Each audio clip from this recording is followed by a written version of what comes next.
Hello everyone, this is doctor हर्षित।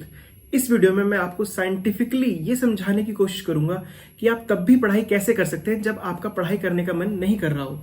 और मैं video के एंड में आपको एक फ्रेमवर्क भी शेयर करूंगा जो आपको हेल्प करेगा आपकी पढ़ाई करने में।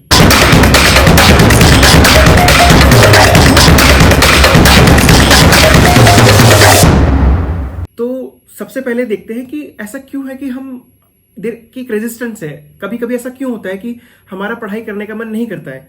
तो उसका रीजन ये है कि इनिशियली हमारे पास मोमेंटम होता है, अच्छा हम मस्त पढ़ाई कर रहे होते हैं, फिर उसके बाद धीरे धीरे धीरे प्लेट्यू फेज आता है और फिर कर्व नीचे जाने लगता है। नॉर्मल किसी भी एक्टिविटी को लेके, सिर्फ पढ़ाई को लेके नहीं है।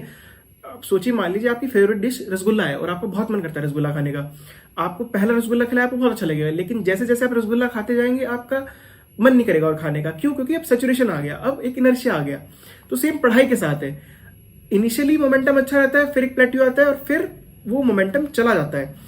तो इससे इस टर्म को जो साइंटिस्ट कहते हैं वो कहते हैं इमोशनल रेजिस्टेंस। बेसिकली हमारा ब्रेन डिस्ट्रैक्ट करता है जब भी हमें स्ट्रेस होता है। तो अब पढ़ाई एक स्ट्रेसफुल है, नेचुरल सी बात है, पढ़ाई एक स्ट्रेसफुल एनवायरनमेंट है। तो हम क्या करेंगे, बीच बीच में फोन चला लेंगे, कभी बात करने लगेंगे या इधर उधर देखने लगेंगे।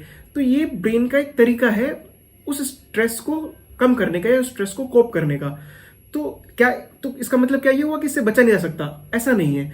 अगर हम कुछ ऐसे तरीकों का इस्तेमाल करें, कुछ ऐसे साइंटिफिक चीजें हैं जिनसे हम इस जो ये इनर्शिया आया, इससे बच सकते हैं। इस वीडियो में आपको मैं वो 3 तरीके बताऊंगा जिससे आप इस इनर्शिया को ब्रेक कर सकते हैं।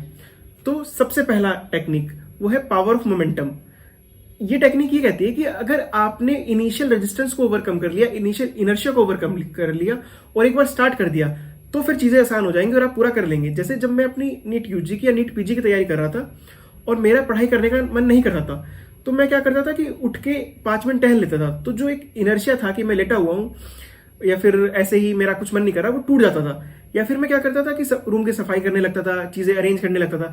बेसिकली जो मेरी स्टेट थी उस वक्त, उसको मैं ब्रेक कर देता था। तो एक तरीके से मैं इनर्शिया को ब्रेक कर रहा था और मोमेंटम क्रिएट कर रहा था एक्टिव होने का। जिससे साइंस ही कहती है इससे ब्रेन को एक स्टिमुलस मिलता है जिससे आप कुछ नया स्टार्ट कर सकते हो।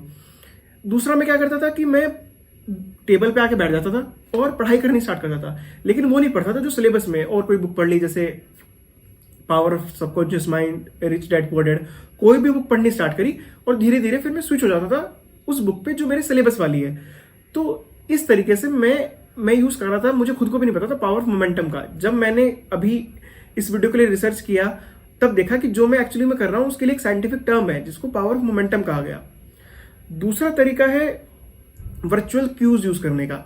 ये टर्म ये कहती है कि जब भी आप पढ़ाई क्लोज करें और अपना समअप करें, तब आप बुक को ओपन करके छोड़ दीजिए या फिर कोई स्टिकी नोट लगा दीजिए। बेसिकली आपका माइंड सबकॉन्शियसली ट्रिगर्ड रहेगा कि आपको पढ़ाई करनी है या फिर आपको वापस से आके स्टार्ट करना है। तो जो इनिशियल इनर्शिया होगा वो आपका कम हो जाएगा। मैं भी ये करता था, मैं हमेशा अपनी बुक खुली रखता था जहां पे मैंने एंड किया है, जिससे जब भी मैं टेबल के पास से निकल रहा हूं या फिर कहीं जा रहा हूं तो मेरा सबकॉन्शियस माइंड ट्रिगर होता था कि मुझे वापस आके पढ़ाई स्टार्ट करनी है। तो मैं लंबे टाइम के लिए ब्रेक नहीं ले पाता था, क्योंकि एक बार आप ब्रेक में चले गए फिर से आपका वो मोमेंटम चला जाएगा और फिर से वो इनर्शिया स्टार्ट हो जाएगा कि पढ़ाई नहीं करनी है। तीसरा तरीका है जो सबसे इंटरेस्टिंग और मुझे जो सबसे ज्यादा पसंद है वो है रिवॉर्ड सिस्टम। एक रिसर्च हुई, कुछ बच्चों को 2 ग्रुप में बांटा गया। एक ग्रुप, और उनको ऑब्वियसली कोई ना कोई टास्क दिया गया करने के लिए। तो एक ग्रुप को ने टास्क कंप्लीट किया और जब वो ग्रुप टास्क कंप्लीट कर रहा था तो उसको एक रिवॉर्ड दिया जा रहा था, उनकी तारीफ हो रही थी या फिर उनको कुछ प्राइज दे रहे थे। दूसरे ग्रुप को कोई तारीफ नहीं की गई, कोई प्राइज नहीं दिया गया, लेकिन अगर वो गलती कर रहे थे तो डांटा गया। तो उस ग्रुप जो इन 2 ग्रुप को कंपैरिजन किया गया तो एक बहुत अच्छा रिजल्ट सामने आया कि जिस ग्रुप को रिवॉर्ड सिस्टम दिया गया, जिन बच्चों की स्कॉलिस्टिकली तारीफ की गई, उन बच्चों ने बहुत अच्छा परफॉर्म किया। वहीं जिनको डांटा गया या फिर जिनको कोई रिवॉर्ड नहीं दिया उन्होंने अच्छा नहीं परफॉर्म किया। तो हमारा ब्रेन वायर्ड इस तरीके से है कि अगर हमारी तारीफ हो या फिर हम खुद के लिए कोई रिवॉर्ड सिस्टम सेट करें तो हम बहुत अच्छा परफॉर्म करते हैं। तो आप क्या कर सकते हैं, अपने लिए कोई भी एक रिवॉर्ड सिस्टम सेट कर सकते हैं। जैसे कि आप ये मान लीजिए कि जो रिवॉर्ड सिस्टम है वो एक हफ्ते के लिए गोल के लिए, एक दिन के गोल के लिए और एक महीने के लिए गोल के लिए होना चाहिए। जैसे कि डेली के लिए आप ये कर सकते हैं, अगर मैंने इतने टॉपिक्स कवर किए 6 घंटे की पढ़ाई करके तो मैं खेलने जाऊंगा, ये एक रिवॉर्ड हो गया। या फिर मैंने इतनी पढ़ाई करी तो मैं यूट्यूब की वीडियो देखूंगा, कोई भी जो आपको अच्छा लगे। फिर एक महीने के लिए कर सकते हैं कि अगर मैंने एक महीने में इतने टॉपिक कवर कर लिए तो मैं मूवी देखने जाऊंगा। या फिर एक हफ्ते में मैंने इतने टॉपिक कवर कर लिए तो मैं कोई भी एक्टिविटी करूंगा, जो भी आपको पसंद हो। तो बेसिकली जो रिवॉर्ड सिस्टम है वो डेली के लिए भी सेट होना चाहिए, एक वीक के लिए भी सेट होना चाहिए और एक महीने के लिए भी सेट होना चाहिए।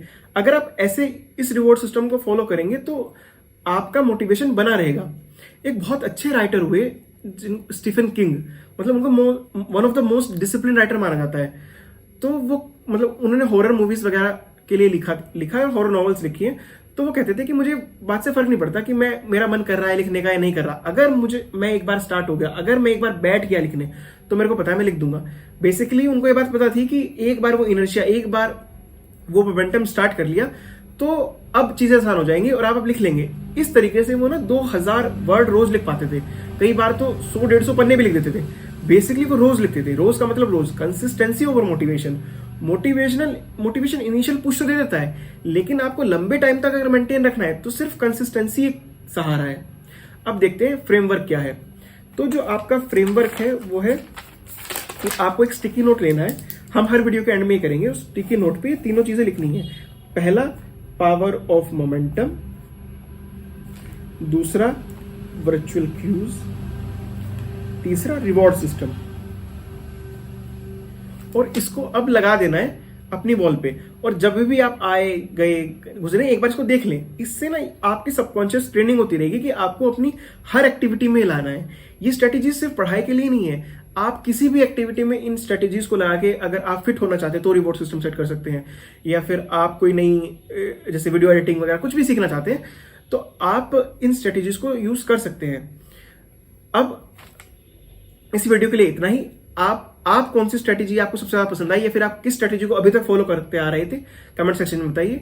मिलते हैं अगली वीडियो में। Thank you.